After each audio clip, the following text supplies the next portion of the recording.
Man, I still can't believe how crazy this whole situation got. When I first moved into my new apartment in Chicago, I thought I hit the jackpot. Perfect location, cheap rent, and a roommate who seemed totally chill. Her name was Sarah, and she came across as the kind of person who'd just keep to herself, pay rent on time, and maybe share a couple of laughs. Fast forward 3 months, and everything that could go wrong did.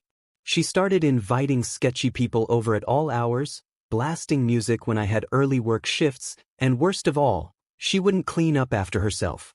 I tried talking to her nicely, hoping it was just a phase, but nope. Things got worse, and when I finally confronted her about the rent, she claimed she lost her job and couldn't pay on time. That's when I realized I was stuck in a nightmare. So, I had to come up with a plan, because just asking her to leave? Yeah, didn't work. The story? It's about how I outsmarted my perfect roommate and finally got my apartment back. When I first found out about the apartment, I honestly thought I hit the jackpot. A decent place in downtown Chicago for a price that didn't make me want to cry every time I paid rent? Yeah, that's rare. But the real cherry on top was that I'd be sharing it with Sarah, or so I thought. Sarah seemed great at first. She was quiet, kept to herself, and we got along well during the first couple of weeks. We even grabbed a couple of beers after work and talked about our lives. I thought, okay, this could work. But then the cracks started showing. It was subtle at first, a dish left in the sink for a day longer than usual, or loud music playing late at night when I had an early morning meeting. I brushed it off, thinking maybe she just had a rough week. But things escalated quickly. Sarah started bringing over friends who would hang out until 3 or 4 a.m. Sometimes I'd hear yelling from the living room or see people smoking on the balcony, something we had agreed was off limits. And the mess? Oh man, the mess was unreal. Piles of trash left in the hallway, food spilled on the couch that she refused to clean up, and the smell that just wouldn't go away. I tried talking to her multiple times.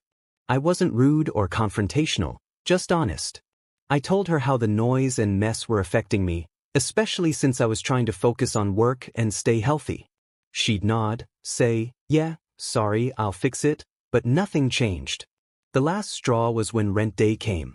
Sarah told me she lost her job and couldn't pay her share on time. I mean, I get it, life happens. But she kept making excuses and delaying, and I was left scrambling to cover her part. I couldn't afford to keep bailing her out.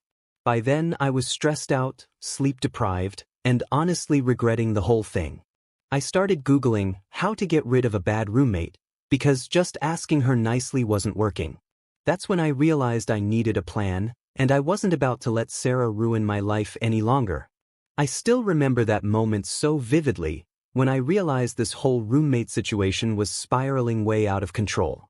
It was about 3 months after I'd moved in, and everything that could possibly go wrong did. Like a perfect storm of bad decisions and terrible timing. At first, Sarah's friends were just a little loud now and then, but it quickly escalated. One Friday night, I came home from work around 11 p.m., exhausted and ready to just crash. But as I stepped inside, I froze. The living room looked like a frat house after a party, empty beer cans scattered across the floor, a half-eaten pizza crust stuck to the carpet, and worst of all, some random guy passed out on our couch. I had never seen him before in my life. I politely tried to wake him up, but he just groaned and rolled over. Sarah was nowhere to be found. When she finally showed up hours later, drunk and giggling, I told her this wasn't okay. You can't just have strangers crashing in our apartment like that. It's not safe and it's disrespectful. Her response? She just shrugged and said, "Relax, he's cool. Just one night." That was when things took a nosedive. The visitors kept coming, louder, later, and sketchier every time. There was smoking on the balcony, and not just cigarettes, but weed so thick in the air I could practically taste it indoors. That was a huge problem for me since I have asthma and can't handle smoke. I tried to bring it up several times. Hey, Sarah, can you please ask your friends to take it easy with the smoking? It's really messing with my breathing. She'd roll her eyes and say, "It's my apartment too, I can have whoever I want." The kitchen? Forget it. The sink was always full of dirty dishes, Old food was rotting in the fridge, and the trash was overflowing so badly I started leaving bags outside the door so it wouldn't stink up the place. One night, I woke up with a pounding headache because Sarah blasted loud music until 3 a.m. I have early morning meetings, so this was more than frustrating. It was ruining my job performance. When I asked her to turn it down, she just laughed and said, "I pay rent too. Deal with it." But it wasn't just about the mess or the noise. It was the money. Sarah kept missing rent deadlines. The first time, she said she lost her job due to COVID layoffs. I felt bad and told her it was okay to pay late, but I needed her to communicate better. The second time, she asked if she could split her rent into 2 payments. The third time, she begged to borrow money, promising to pay me back, which never happened. Covering her portion was draining my savings fast. I was working overtime, trying to keep things afloat while Sarah partied and ignored all responsibilities. I began documenting everything: text messages where she promised to pay, photos of the apartment state after parties, receipts showing I paid her share. I wanted to protect myself if this came to a legal fight. One night after yet another wild party, I sat on my couch in the mess, empty bottles all around, cigarette butts on the floor, and the smell of stale beer lingering. I felt completely defeated. This wasn't the life I signed up for. I knew simply asking her to leave wouldn't work. She was on the lease, and involving the landlord risked dragging me into legal troubles too. So, I started thinking smarter: how to make her want to leave on her own. I began making subtle changes around the apartment, restricting her access to certain things, setting firm boundaries, and quietly gathering evidence. I made sure to keep my cool, even though inside I was boiling. It was exhausting and emotionally draining. There were nights I'd lay awake wondering if I made a mistake moving in with her.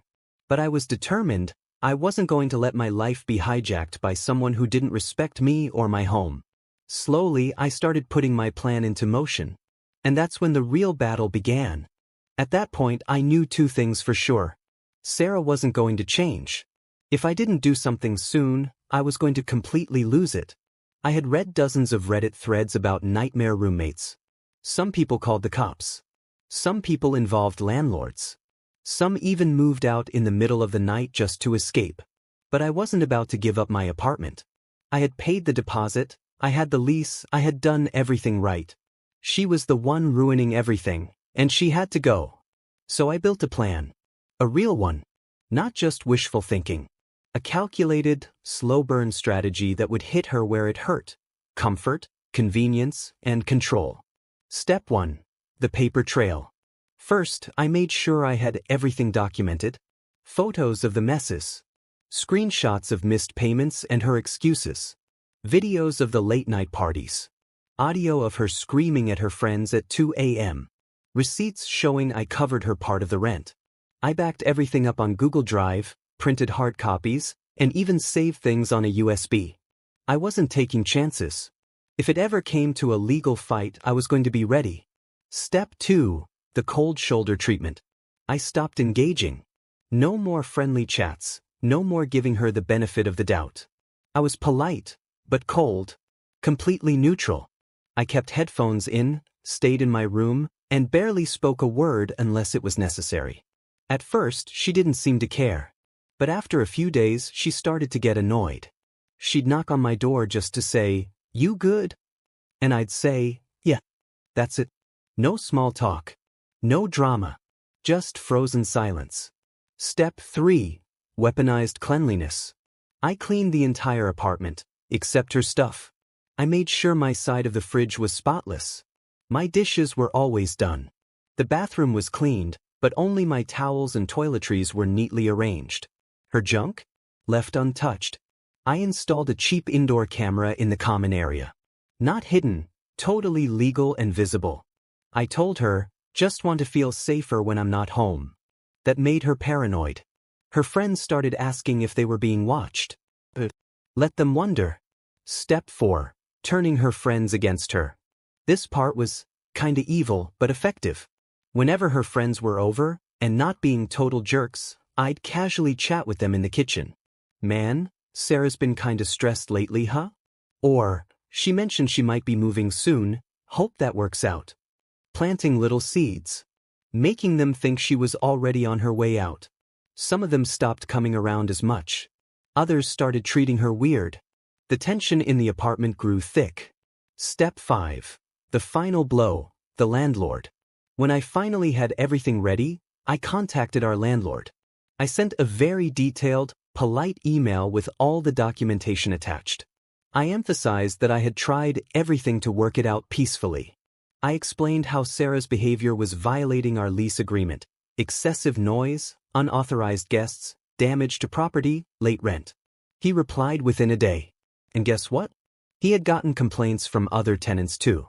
That was the green light I needed. The ultimatum. I confronted Sarah one final time. In daylight, in front of a witness. My friend had come over to help with cleaning. I sat her down and said, "Look, I've already spoken to the landlord. You're in violation of the lease. You can either move out quietly in 2 weeks, or you'll be officially evicted, and that stays on your record." She lost it. Screamed, cried, cursed me out, told me I was betraying her. I just sat there, calm as ever, and repeated, 2 weeks. The countdown begins. The next few days were hell. Passive-aggressive slamming doors, dirty looks, loud phone calls. She told her friends I was evil, manipulative, toxic, but I didn't react. I stayed quiet, professional, focused.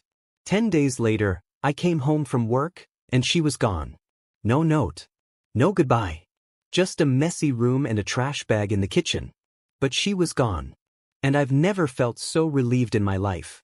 When I opened the front door and saw that Sarah's stuff was gone, I didn't celebrate right away. I just stood there, staring at the empty hallway, the one that used to be cluttered with her shoes, her delivery boxes, her trash bags she never threw out. Still a little messy, sure. But it was quiet. No thumping bass at midnight. No weird smell of weed coming from the kitchen. No strangers passed out on the couch. Just silence. I walked into the living room and sat down. My body actually sank into the cushions instead of being shoved aside by someone else's laundry. I took a deep breath. It felt like I could finally breathe again, literally and emotionally. For the first time in months, I felt like this apartment was mine. The aftermath. Over the next few days, I deep cleaned everything. I lit candles, opened the windows, played my favorite music while scrubbing out months of chaos. It felt therapeutic, like I was wiping away not just dirt, but tension, resentment, and anxiety. I emailed the landlord to confirm she had officially moved out. He replied saying he'd start the paperwork to remove her from the lease. He even thanked me for how professionally I had handled the situation. That part made me laugh a little. If only he knew how close I came to snapping. Lessons learned. Looking back now, I realize I learned a lot from this nightmare. Boundaries matter. Big time. I ignored red flags because I didn't want to seem uptight. Never again. Documentation is power. That paper trail saved me. Silence can be louder than yelling. Staying calm made me way more powerful than screaming ever could. And maybe the most important lesson? Just because someone seems chill in the beginning, doesn't mean they are. I used to think being a cool roommate meant being flexible, forgiving, easygoing. But now I know, being a cool roommate means respecting others and expecting the same in return. Would I ever get a roommate again? Honestly, probably not anytime soon. I enjoy the peace too much. I eat what I want, sleep when I want, and never have to tiptoe around someone else's drama. The quiet is golden. But if I ever do, you better believe I'll run a full FBI-level background check first. The ending I deserved. So that's how I got rid of my perfect roommate, not with screaming or fighting, but with patience, planning, and just the right amount of petty. Sometimes revenge doesn't have to be loud. Sometimes it's just peace and silence, and the sound of a door closing behind someone who truly had to go.